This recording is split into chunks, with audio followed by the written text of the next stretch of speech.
हम लोग चैप्टर 5 कर रहे हैं ऑर्गेनाइजिंग। कौन सा चैप्टर कर रहे हैं बोलो? चैप्टर 5 कर रहे हैं ऑर्गेनाइजिंग। अच्छे से सुनिएगा, अच्छे से सुनिए। अगर आप वेस्ट बंगाल के बच्चे हैं तो 6 मार्क का आएगा और आप लोगों का 6 to 10, सीबीएसई वाले का 6 to 10 इतने मार्क्स के क्वेश्चन यहाँ से आते हैं।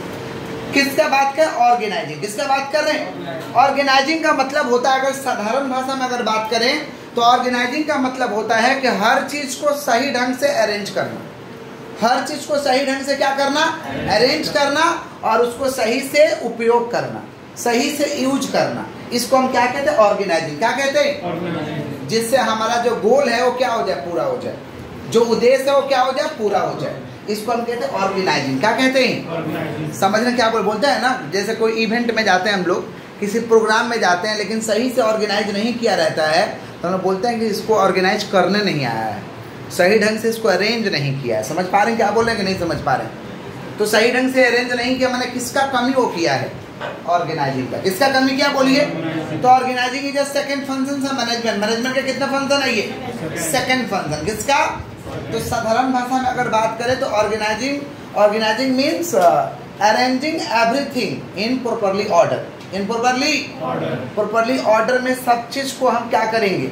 अरेंज कर देंगे। समझ पा रहे हैं क्या बोल रहे हैं कि नहीं समझ पा रहे हैं? जिससे उसका हम पूरा प्रयोग कर पाए, यूज कर पाए, अच्छे से यूज कर पाए। इसको हम क्या कहते हैं? ऑर्गेनाइजिंग। क्या कहते हैं? और इसका मेन ऑब्जेक्टिव होता है कि एक कॉमन ऑब्जेक्टिव के लिए सभी को मिलकर काम करने में सक्षम बनाना। सभी को मिलकर काम करने में सक्षम बनाना, ये किसका ऑब्जेक्टिव है? ऑर्गेनाइजिंग का। किसका ऑब्जेक्टिव है भाई? ऑर्गेनाइजिंग। समझ रहे हैं क्या बोल रहे हैं कि नहीं समझ रहे? जैसे आपका स्कूल का कॉमन ऑब्जेक्टिव क्या भाई? आपको अच्छा मार्क्स दिलाना, आपको सही इंसान बनाना। समझ पा रहे हैं? बेस्ट क्वालिटी एजुकेशन देना। समझ पा रहे हैं क्या बोल रहे हैं कि नहीं समझ पा रहे हैं? तो उसका कॉमन ऑब्जेक्टिव है। आप लोग पढ़ने जाते हैं तो उसी चीज़ के लिए जाते हैं, वो पढ़ाता है तो उसी चीज़ के लिए आपको पढ़ाता है। समझ रहे हैं क्या बोल रहे हैं? और जितने टीचर, स्टाफ, आप लोग जितने लोग हैं मिल करके जो काम करते हैं वो सारे के सारे किस गतिविधि के लिए आपको प्राप्त करने के लिए काम करते हैं? जो ऑर्गेनाइजेशन का क्या गोल है? क्या है? जैसे मान लीजिए आप ही लोग हैं अच्छे से पढ़ रहे हैं तो स्कूल का गोल अचीव हो जाएगा। स्कूल का गोल, टीचर अच्छे से पढ़ा रहा है, स्कूल का गोल अचीव हो जाएगा। स्कूल वो सारे गतिविधि को कर रहा है जिससे कि आपका गोल अचीव होने वाला है तो उससे गोल अचीव हो जाएगा। समझ रहे? तो ऑर्गेनाइजिंग का मेन ऑब्जेक्टिव होता है कि एक ऑब्जेक्टिव को, माने कॉमन ऑब्जेक्टिव को पूरा करने के लिए सभी लोगों को काम करने में क्या बना देना?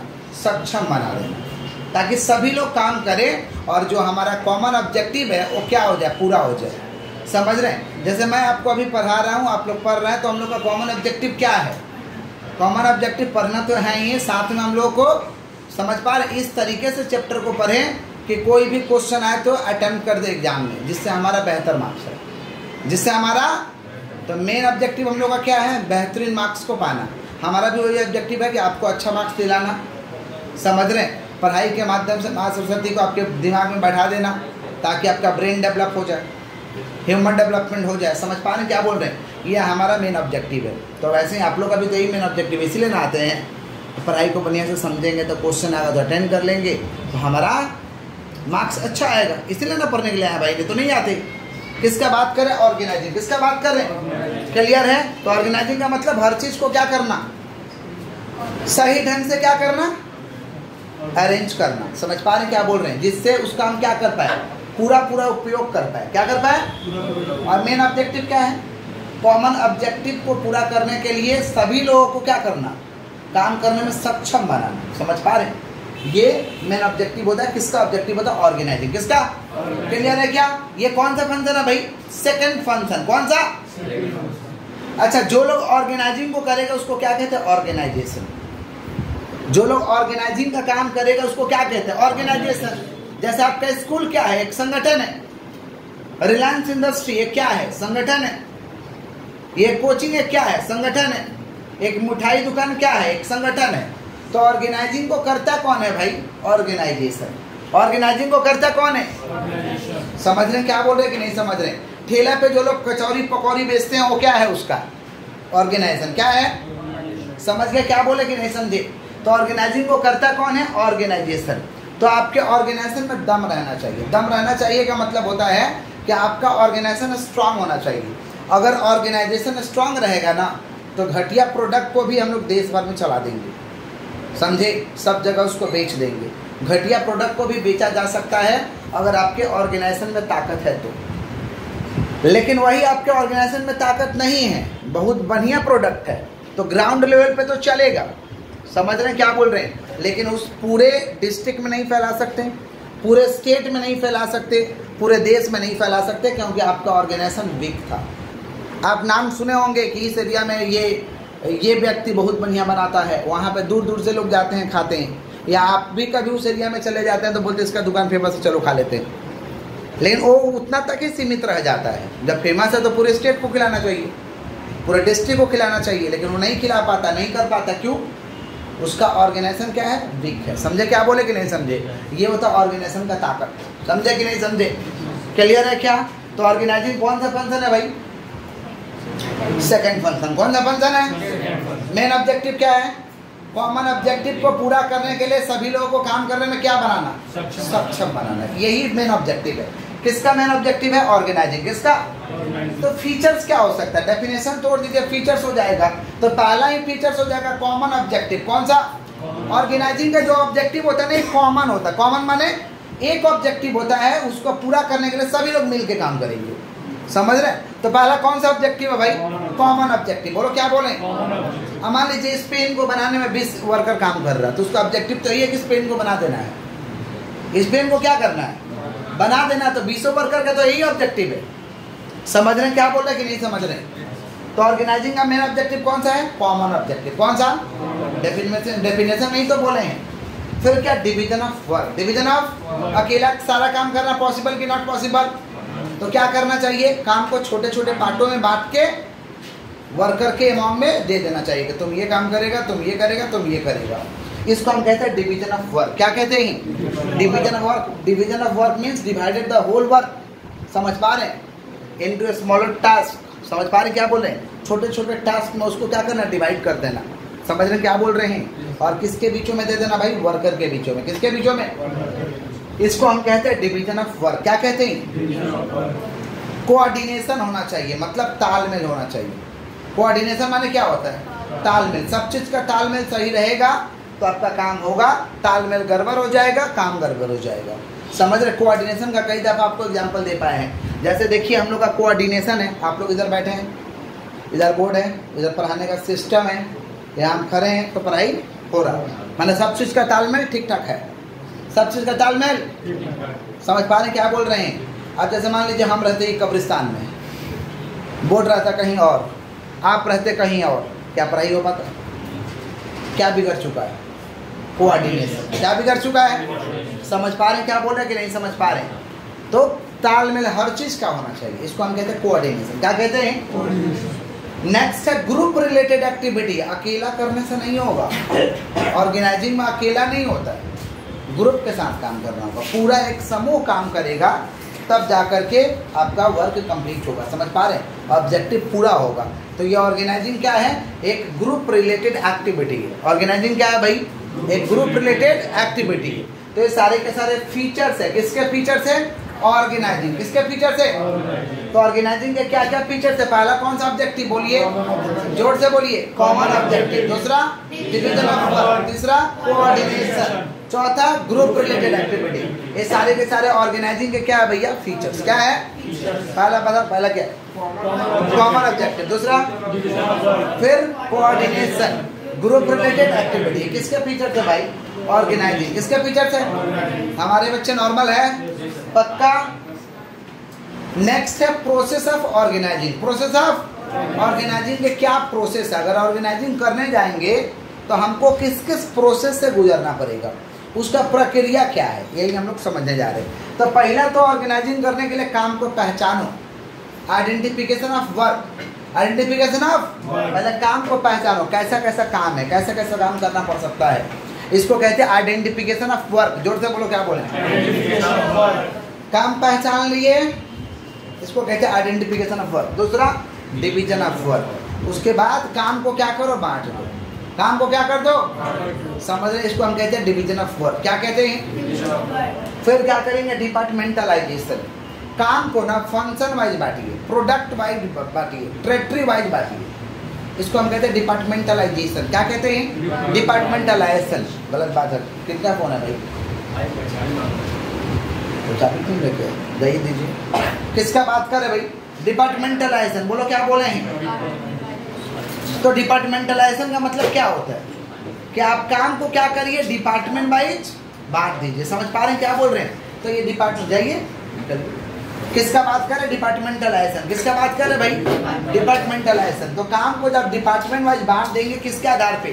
फंक्शन के आधार पे, प्रोडक्ट के आधार पे, टेरिटरी के आधार पे जब बांटेंगे तो इसको हम क्या कहते हैं? डिपार्टमेंटलाइजेशन। क्या कहते हैं? समझे क्या बोले कि नहीं समझे? काम के देखते नहीं है, ये मेरा परचेज डिपार्टमेंट है, ये सेल डिपार्टमेंट है, ये फाइनेंस डिपार्टमेंट है, होता है ना। हॉस्पिटल में जाइएगा तो बहुत सारे डिपार्टमेंट रहता है। ये आपका टेस्ट वाला एक डिपार्टमेंट अलग दे देगा, समझ, अर्थों का डिपार्टमेंट अलग दे देगा, चाइल्ड का डिपार्टमेंट अलग दे देगा, देता है ना। समझ रहे क्या बोल रहे हैं? हर चीज़ का एक एक डिपार्टमेंट बना देगा। ये हुआ फंक्शन वाइज। कौन सा वाइज हुआ? प्रोडक्ट वाइज बना दो, अलग अलग प्रोडक्ट बनाते हैं। सत्तू भी बनाते हैं और आटा का भी काम करते हैं, तो सत्तू का डिपार्टमेंट अलग कर दो, आटा का डिपार्टमेंट अलग कर दो। इसको हम क्या कहते हैं? Product wise. क्या कहते हैं? और एक होता है टेरिटरी वाइज। कौन सा? टेरिटरी का मतलब होता है कि हम हर जगह ब्रांच खोले हैं। एक तो मान लीजिए बेलाघाटा में भी है, एक तो धर्मतल्ला में है, तो अलग अलग ब्रांच खोले हैं, तो आपको डिपार्टमेंटलाइजेशन करना पड़ेगा। बोलते हैं धर्मतल्ला ब्रांच में चले जाइए, इस ब्रांच में चले जाइए। जैसे बैंक वाला लोग खोला है, वो कैसे खोला है? टेरिटरी वाइज खोला है। बैंक वाला ब्रांच कैसे खोला है भाई? टेरिटरी वाइज खोला है, तो इसको हम कहते हैं डिपार्टमेंटलाइजेशन। क्या कहते हैं? डिपार्टमेंट बना दो। बहुत ज़्यादा काम है, नहीं समारोह में आएगा तो डिपार्टमेंट बनाइए। डिपार्टमेंट क्या चीज़ के आधार पर बनाएगा? फंक्शन के आधार पे, प्रोडक्ट के आधार पे, और क्या? टेरिटरी के आधार पर। अलग अलग जगह पे मेरा समझ पा रहे डिपार्टमेंट है, इसको हम क्या कहते हैं? डिपार्टमेंटलाइजेशन। क्या कहते हैं बोलिए? फिर ड्यूटी दे दो, ड्यूटी बांट दो लोगों को। तुम्हारा ये रोल है, तुम्हारा ये गोल है, दो चीज़ दे दो। तुम्हारा ये रोल है और ये तुम्हारा, तभी तो काम करेगा ना। तुमको ये काम करना है, समझ पा रहे हैं? तुम्हारा ये ऑब्जेक्टिव है, रोल गोल दे दो। समझ पा रहे हैं क्या बोले कि नहीं समझ पा रहे? जैसे आप लोग स्कूल में जाते हैं, आपका दरबान को क्या उसका रोल गोल पता है? हाँ पता है, तभी तो गेट पे रहता है। अगर रोल गोल नहीं पता रहता तो जब मन में आता तो बोलता कि चलो आज पढ़ाएंगे। क्या दरबान आएगा पढ़ाने? क्यों? क्यों? उसको रोल गोल लिख के दिया गया है, तुम्हारा वो काम नहीं है, तुम्हारा ही काम है। समझे क्या बोले? नहीं तो पता चला बेटा कि उसका मन बनता तो गेट छोड़ देता है, जिसको आना है आओ, जिसको जाना है जाओ, पढ़ाने चल जाता है। क्या ऐसा कर सकता है वो? क्यों? क्योंकि ड्यूटी दिया हुआ है, असाइनमेंट ऑफ ड्यूटी किया गया है। समझे क्या बोले कि नहीं समझे? इसको हम कहते हैं असाइनमेंट ऑफ ड्यूटी। क्या कहते हैं? ड्यूटी बांट दो, रोल बांट दो, रोल गोल दे दो, किसका क्या काम है। फिर इस्टेब्लिशिंग रिपोर्टिंग रिलेशनशिप, उसमें रिपोर्टिंग रिलेशनशिप भी डाल दीजिए। कौन किससे ऑर्डर लेगा, कौन किसको रिपोर्ट करेगा। समझ पा रहे हैं? मान लीजिए कोई काम करना है तो ऑर्डर लेना पड़ेगा ना, तो किससे ऑर्डर लेगा? समझ पा रहे? अब शाम को काम खत्म हो गया तो बताना पड़ेगा ना कितना काम हुआ, या बोल के जाना पड़ेगा हाँ सर हो गया हमारा जा रहे हैं, ये तो बताना पड़ेगा। हर ऑर्गेनाइजेशन में बताना पड़ता है। समझ पा रहे हैं? तो इसको क्लियर कर दो कि कौन किससे ऑर्डर लेगा, कौन किसको रिपोर्ट करेगा काम का। समझ रहे हैं क्या बोले कि नहीं समझ रहे? किसका बात करें? Establishing reporting relationship. बोलो क्या बोले? समझ रहे हैं क्या बोल रहे कि नहीं समझ रहे? हर ऑर्गेनाइजेशन का जितना ब्रांच रहता है ना, उसके मालिक को शाम को सब रिपोर्ट हो जाता है। कहाँ का कितना सेल है, कहाँ गड़बड़ हुआ, कहाँ कोई कौन सा घटना घटा, सब वो हो जाता है रिपोर्ट। और वो मैनेज भी कर लेता है क्योंकि उसका दिमाग भी उस लेवल पे काम करता है। दिमाग भी उस लेवल पे काम करता है। जैसे मान लीजिए आप जिस एरिया में रहते हैं उस एरिया का कोई कोना आपको नहीं पता होगा, आप जहाँ रहते हैं वही जानते हैं। अपने एरिया का हम बात करें, एक छोटा सा एरिया का, लेकिन वो जो एरिया का मेन होगा काउंसिलर, उसको सब पता रहेगा कौन किस जगह में कैसा है नहीं है, क्या उस लेवल से वो सोच रहा है, उस हिसाब से वो सोच रहा है। तो वो जंगला भी टूटेगा ना, वो काउंसिलर को पता चला वो जंगला टूट गया है, समझे, तो दूगों को भेज देगा जाओ पैसा लेके आओ। अपने से कैसे जंगला बना रहा है बिना पूछे हुए, समझे, तो आ जाएगा लोग की करछे जंगला होच्छे 5,000 टाका दिए जमीन। समझ रहे क्या बोले कि नहीं समझ रहे? तो कहने का मतलब क्या है, कैसे पता चलता है? वो उस लेवल से सोच रहा है, उस लेवल से उसका गतिविधि है, वो सब आपको लगेगा को नहीं जान रहा, नहीं देख रहा, लेकिन वो जितना देख रहा है उतना आप नहीं देख रहे हैं। क्या है? क्योंकि उसका वही काम है, उसका वही काम है, वो इसी हिसाब से सोच रहा, दिन रात वही कर रहा है। समझे क्या बोले कि नहीं समझे? समझ रहे? मान लीजिए जो देश को चला रहे प्रधानमंत्री, उनको सब पता रहता है किस जगह में क्या है नहीं, ये सब मैं आपसे लोग देख लेता हूँ। समझ रहे हैं क्या बोल रहे हैं? आप जिस एरिया में रह रहे हैं आपको नहीं पता, लेकिन उन लोगों को पता है। तो उस लेवल से वो सोच रहा है। समझ पा रहे हैं क्या बोल रहे हैं? इसको हम क्या कहते हैं? Establishing reporting relationship. बोलो क्या बोले? तो लोगों को कैसे रिपोर्ट होता है? वो लोग बनाया है ऐसा सिस्टम, ऐसा सिस्टम बनाया है। समझ पा रहे हैं? आपको लगेगा नहीं जान रहा है, लेकिन ठीक जान रहा है क्या हो रहा नहीं हो रहा। समझे कि नहीं समझे? वो ठीक समय जब पड़ेगा तो आपसे खोज लेगा। समझे क्या बोले? किसका बात कर रहे हैं? Establishing reporting relationship. बोले क्या बोले? तो कैसे वो लोग रिपोर्ट हो जाता है? सिस्टम बनाया है। समझे कि नहीं समझे? क्लियर है? तो ऐसे ऑर्गेनाइजेशन में सिस्टम बनाइए कि कौन किससे ऑर्डर लेगा, कौन किसको रिपोर्ट करेगा। क्योंकि शाम को तो सब पता ही चल जाता है। शाम को पता चल जाएगा, या घटना होगा तो तुरंत पता चल जाएगा उसको, ओ ऐसा घट गया है, कुछ ना कुछ ऊपर से एक्शन देगा। इसको हम कहते हैं स्टैब्लिशिंग रिपोर्टिंग रिलेशनशिप। बोलो क्या बोले? दीदी बुक बंद कर दो भाई, आप लोग प्लीज बुक बंद कर दो, बुक बंद कर दीजिए। किसका बात कर रहे हैं? Process of organising. बोलो क्या बोले? तो पहला क्या बोलो? आइडेंटिफिकेशन ऑफ वर्क, दूसरा, तीसरा, चौथा असाइनमेंट ऑफ ड्यूटी, फिर स्टैब्लिशिंग रिपोर्टिंग रिलेशनशिप। क्लियर है क्या? पूरा का पूरा। आगे बढ़ते हैं। Importance of organising. ऑर्गेनाइजिंग के क्या महत्व है? ऑर्गेनाइजिंग के तो पहला महत्व benefits of specialisation. Benefits of specialisation का मतलब होता है कि ऑर्गेनाइजिंग कहता है कि काम को बांट दो, और जिसको एक काम दिया ना उससे बार बार वही काम करवाएंगे, तो क्या हो जाएगा? एक्सपर्ट हो जाएगा। और एक्सपर्ट हो जाएगा तो आपको कौन सा बेनिफिट मिलेगा? स्पेशलाइजेशन का। कौन सा बेनिफिट? एक ही इंसान डेली एक ही काम को कर रहा है तो एक्सपर्ट हो जाएगा। तो आपको कौन सा स्पेशलाइजेशन मिलेगा? Benefits of specialisation. Benefits of, समझ रहे हैं क्या बोल रहे हैं कि नहीं समझ रहे?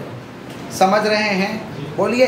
एक्सपर्ट हो जाएगा, आपको बेहतरीन, समझ पा रहे हैं, क्वालिटी देगा। समझ रहे हैं? तो पहला क्या भाई? Benefits of specialisation. बोलो क्या बोलें? देखिएगा जो बहुत बोलता है उन लोगों को बोलने भी आ जाता है। वो कहीं भी जाएगा तो कुछ भी समझा के चला आएगा। समझे? बहुत बोलता है नहीं होता, बकबकी जो होता है इंसान, वो जाएगा तो चाहे तो किसी मैटर को किसी को समझा सकता है, और वो तो बकबकी कर रहा दिन भर। समझ रहे हैं क्यों? कि वो स्पेशलिस्ट हो चुका है उसमें। इसको हम कहते हैं बेनिफिट्स ऑफ स्पेशलाइजेशन। बोले क्या बोले? नेक्स्ट क्या? Clarity in working relationship. Clarity in working relationship में ना क्लैरिटी रहेगा कि कौन मेरा हेड है, कौन मेरा बॉस है, कौन मेरा जूनियर है, हमारा क्या काम है। समझ रहे? हमको किस लिए रखा गया है, हमको क्या क्या करना है, ये सब क्लियर रहेगा। इसको हम कहते हैं clarity in working relationship. Clarity in working relationship. नहीं समझे? क्लियर कट होना चाहिए सब कुछ ना। नहीं क्लियर कट रहेगा तो स्टाफ भी कंफ्यूजन में रहेगा, क्या करे क्या ना करे, किस लिए रखा है हमको मालूम भी नहीं चल रहा। और उसको बता दोगे कि तुमको 8 घंटा यही करना है तो आके यही करेगा। बता दोगे कि तुम्हारा ये हेड है ना, तो हेड आएगा तो डरेगा, या कुछ दरकार पड़ेगा तो पूछेगा उससे। अब पता ही नहीं रहेगा हेड कौन है तो वो अपने आप को हेड मान लेगा, तब तो झगड़ा हो जाएगा, गड़बड़ हो जाएगा, पूरा हो जाएगा कि नहीं हो जाएगा? किसका बात कर रहे हैं? बोलो। Clarity in working relationship. बोलो क्या बोलें? नेक्स्ट है इफेक्टिव एडमिनिस्ट्रेशन। इफेक्टिव, अगर आप ऑर्गेनाइजिंग करते हैं ना तो आपका तगड़ा प्रशासन रहेगा, नियम सही रहेगा, क्योंकि पता रहेगा ना कौन से पोस्ट पे कौन है, कौन पोजीशन में कौन है, ताकि एक सभी लोग अपने पोस्ट पोजीशन वाले लोग एक्शन ले पाएंगे एक दूसरे को एक्शन में काम को करवा पाएंगे। तो जब काम को करवा पाएंगे तो बढ़िया से चल रहा है ऑर्गेनाइजेशन। इसको हम कहते हैं इफेक्टिव एडमिनिस्ट्रेशन। क्या कहते हैं? समझ रहे हैं क्या बोल रहे हैं कि नहीं समझ रहे? Effective administration. समझ पा रहे हैं? फिर क्या भैया?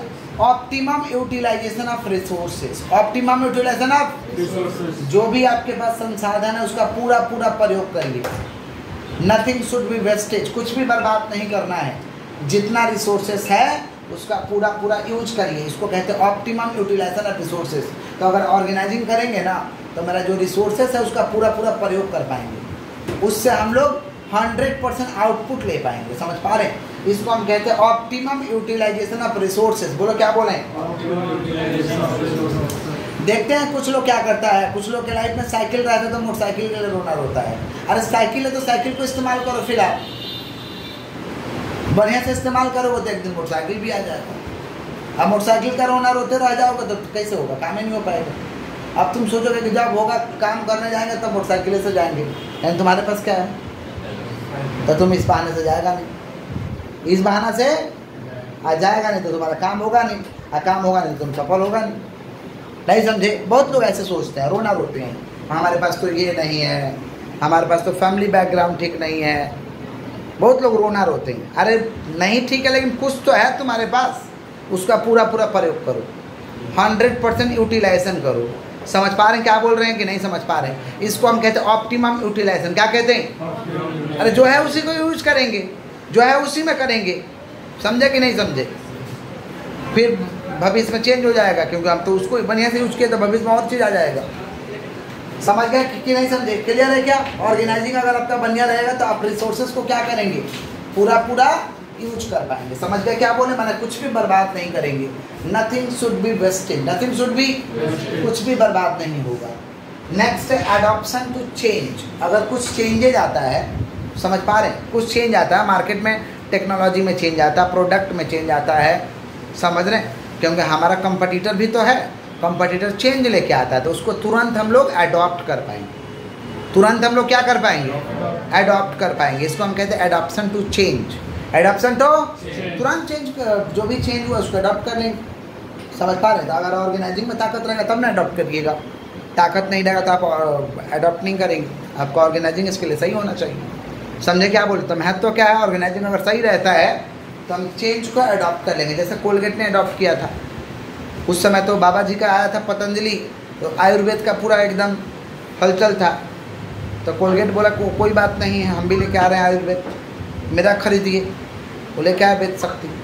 बोला आयुर्वेद ही इस्तेमाल करना, तो कोलगेट का आयुर्वेद आप इस्तेमाल करिए। तो वेद शक्ति भी रखा, वो भी रखा, तो कंपटीशन को क्या कर पाया, मुकाबला कर पाया, कंपटीशन से लड़ पाया। समझे क्या बोले? इसको कहते हैं एडॉप्शन टू चेंज। क्या कहते हैं? समझे? जब जियो आया तो एयरटेल, वोडाफोन आइडिया, ये सब लड़ा कि नहीं लड़ा? लड़ा तभी तो मार्केट में कंपटीशन से लोग लड़ा, और जो नहीं लड़ा वो बुढ़िया बिस्तर समेट के वापस आउट हो गया। बहुत सारा कंपनी था पहले, यूनिनर, एयरसेल, बहुत सारा था, टाटा डोकोमो। उधर वैष्णव अभी भी भाई सरकार का है, उसको क्या मुकाबला, सरकार है।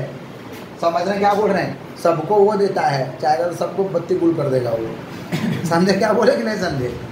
आइए, किसका बात कर, एडॉप्शन टू चेंज, किसका बात कर रहे हैं? तो सरकार को कौन कंपटीशन दे सकता है? नहीं समझे क्या बोले? अब सरकार का चीज़ से क्या लगिएगा, वही तो आपको परमिशन दिया, वही आपको सब चीज़ दिया है, चाहेगा तो तुरंत बंद करा देगा। किसका बात कर रहे हैं भाई? Adoption to change. चेंज को हम क्या कर पाएंगे, एडॉप्ट कर पाएंगे। क्या कर पाएंगे? समझे? पहले तो एयरटेल पर लोग रिचार्ज का पैसा लेता था, बात करने का पैसा लेता था। एनजीओ आया तो ये सब फ्री किया, SMS बात करने का, ये सब फ्री किया, तो ये लोग को भी करना पड़ा, कंपटीशन से लड़ा, चेंज को एडॉप्ट किया, तो आज देखिए वो लोग भी चल रहा है। समझे क्या बोले? अभी भी प्रत्येक कस्टमर से सबसे ज़्यादा जो कमाई करने वाला कंपनी वो एयरटेल है अभी भी। हाँ, आप लोगों को लगता होगा कि जियो नंबर 1 पे कमाई करता होगा, नहीं, नंबर 2 पे है। अभी भी एयरटेल नंबर 1 पे है। पर यूजर बेस उसका कमाई ज़्यादा है, 40 रुपये। नहीं समझे? मैंने पकड़ लीजिए एग्जाम्पल में, इनका पर कस्टमर से 140 कमाई है, तो उसका पर कस्टमर से 180 रुपये कमाई है। समझे? तो कैसे अभी भी अपने आप को बनाए रखा है? बोलिए। चेंज को क्या किया, अडॉप्ट किया।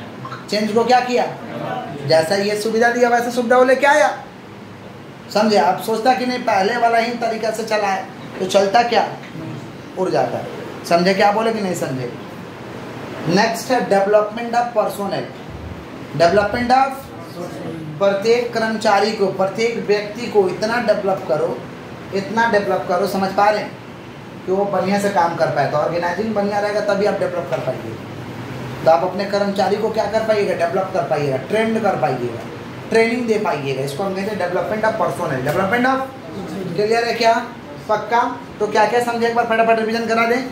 सबसे पहले क्या समझे, ऑर्गेनाइजिंग। क्या समझे? ऑर्गेनाइजिंग मीन्स एवरीथिंग को क्या करना, प्रॉपर वे में अरेंज कर देना और उसका पूरा पूरा उपयोग करना। समझ पा रहे हैं? ऑर्गेनाइजिंग का मेन ऑब्जेक्टिव क्या है, कॉमन ऑब्जेक्टिव को पूरा करने के लिए सभी को काम करने में सक्षम बनाना। समझ रहे हैं? फीचर्स क्या भैया, common objective, division of work, coordination, group related activity. Process of organising क्या है, पहला क्या, आइडेंटिफिकेशन ऑफ वर्क, फिर departmental assignment of duty, establishing reporting relationship. Importance क्या है? Benefits of specialisation, benefits of clarity in working relationship, effective administration, और क्या? Optimum utilisation of resources, optimum utilisation of adoption to change, और क्या? Development of personal, development of. हमारे बच्चे normal है, जितना लेक्चर की मार्क्स रखेंगे।